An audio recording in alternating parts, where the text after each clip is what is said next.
Today I want to talk about my hair. I've been on a journey and I have looked very different at multiple points in the past year and the past 2 years. And my hair transformation journey started in 2023. Actually, maybe 2022, when I first cut bangs on myself. And I was going through an extremely hard time. Like physically, I was in a lot of pain and I was in mental anguish, and like things were not going well in my marriage and with my family. And I started doing a curly hair routine,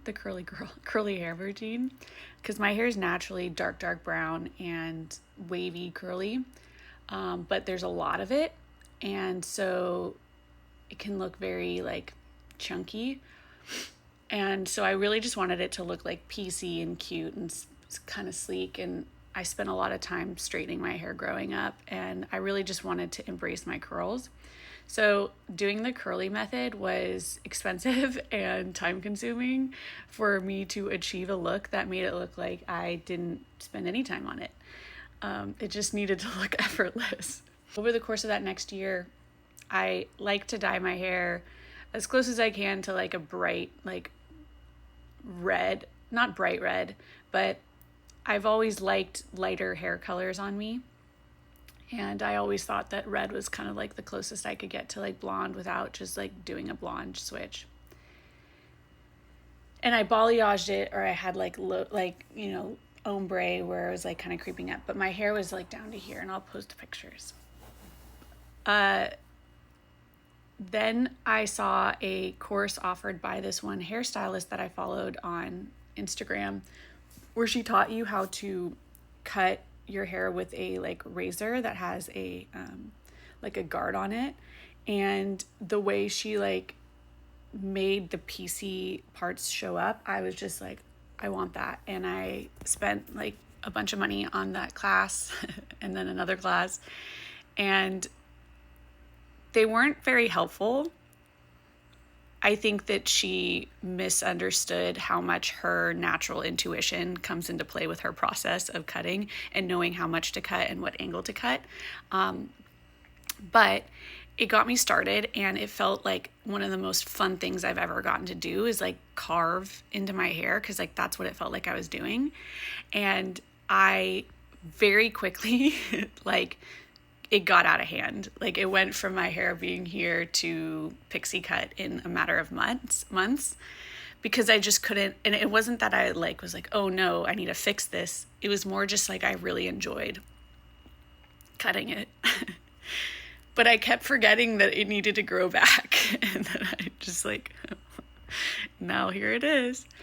And at the same time, I was struggling with an eating disorder that was like, I just couldn't feed myself. I was too burnt out. I was too consumed with taking care of my son and dealing with the issues that were there. And I was also in the midst of getting an autism diagnosis for both of us. It was funny because like at work, I didn't like talk about what I was going through with my marriage with people, because I didn't really know how to. And I always thought that I was supposed to like keep their opinions of him kind, so that if and when we reconciled, like they wouldn't hate him. But I remember going to work, and I think this is part of being autistic for me, is that like I could tell I didn't look good. Like I knew my weight was not good, but I also knew like the hair was like shocking people. And I'm not gonna like go around and explain to people like I'm like having a breakdown and that's why I'm doing my hair, but I also like it. Like I also enjoy what I'm doing to my head and my appearance. And I I never had the like, I feel like this was the beginning of my unmasking, is like I never had any anxiety about how bad it looked. Like I just kind of was like, like it's fine. and and so people were like,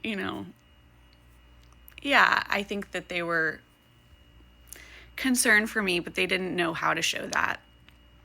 And I just feel like the way that my last year at work went, and then for me to have to quit without, like, I didn't tell anyone that I was quitting because I was just in such a like state of crisis with my personal life. And so I just kind of imagine like what that looked like what my story looked like from the outside. But in the past year, I have allowed myself to put money into my hair and like my grooming habits, because those are part of what has allowed me to not only feel confident, like I feel like I look pretty now, like that is not the way I felt before. And I'm able to like enjoy my hair, where like before, when I was working and in a bad marriage, like I didn't even allow myself to like take the time to like style it or learn how it looked best at that length. And I've been trying to go for something very specific, but no one has that haircut that I've ever seen. And so it's been a lot of like helmet, lots of helmet. And the color it is right now is the result of me, like, I wanted it to look like kind of like icy, almost like white blue, but I didn't want it to be like bright blue. But then of course it was bright blue when I dyed it. So it's just been like a process, but I was looking at pictures last night and kind of laughing. It just, like, I have a very different personality with each look. And sometimes I don't know if like the personality makes the hair fit, or the hair kind of brings out a personality, because both seem like they're possible.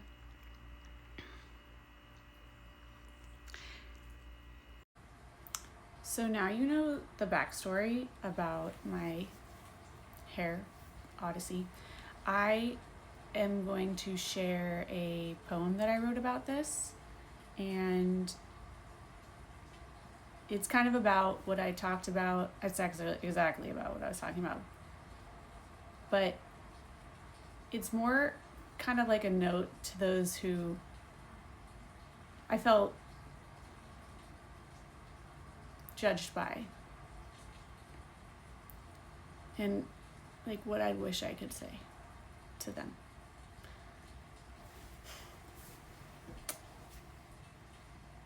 Ever since I adopted a no free will perspective of life for fun, many of my behaviors, which I'd previously been perplexed by, consumed, and immersed in the why, are finding their spots in the linear narrative of my life. Specifically my hair and my words and actions towards and about it, and because of it, or in spite of. My hair has been due for a growth spurt for a while now. Unfortunately, someone in my body continues to cut it. And we have been upset about this when we realized it the next day, and we did bring it up to share how we feel, how we really wanted to enjoy longer hair soon. And now that we made that decision out of nowhere last night, we are going to have to wait longer. But we were assured that we didn't have the story right. See, the cuts were made to thin out the hair, not to ignore its progress moving downward longer. Certainly not to make it shorter. Kind of annoying you said that, actually. It all began when I learned about the curly movement, a brave new revolution marked by many steps, lots of products, and eventually naturally curly hair on your head. No guarantees, though. We can't tell you how to have different genes, only how to treat them. I needed something like this to throw myself into. Changing the color of my hair wasn't doing much for me anymore. She was quick thrills and her looks faded. The first big cut was a bold set of wavy bangs. About 9 months later, a class was released for razor carving, like it was made for my inner child who sacrilegiously bestowed layers on her American Girl doll. Don't you know that doesn't grow back? Like most addictions, it was a quick descent into just going to see if I can fix this part here, and oh, I see how I did it wrong last time. But I was surprised to find that the normal feelings of embarrassed that I assumed were waiting to attack me on the other side never showed. Instead, it was pure desire for just a little more hair to cut. It did feel like a joke. I just happened to gain access to cutting edge skills when my life was falling apart. Shoulder, neck, jaw, and now we are at a pixie. Unafraid because we've been here before, and we are actually at a similar weight class as the me that had a breakdown before. There is one big difference this time, though, and that's the one. He may have pushed me away like that last one, but that didn't stop me from trying to explain to him why it's okay that I'm like this. I have an excuse now. It's called PDA, and also autism. But ADHD counts too. Some call it CPTSD. Others call it chronic illness, and I've also seen it referred to as PMDD. But I think the most accurate comes from those brave enough to call it like it is. Trauma. Thanks for listening to my story and my poem.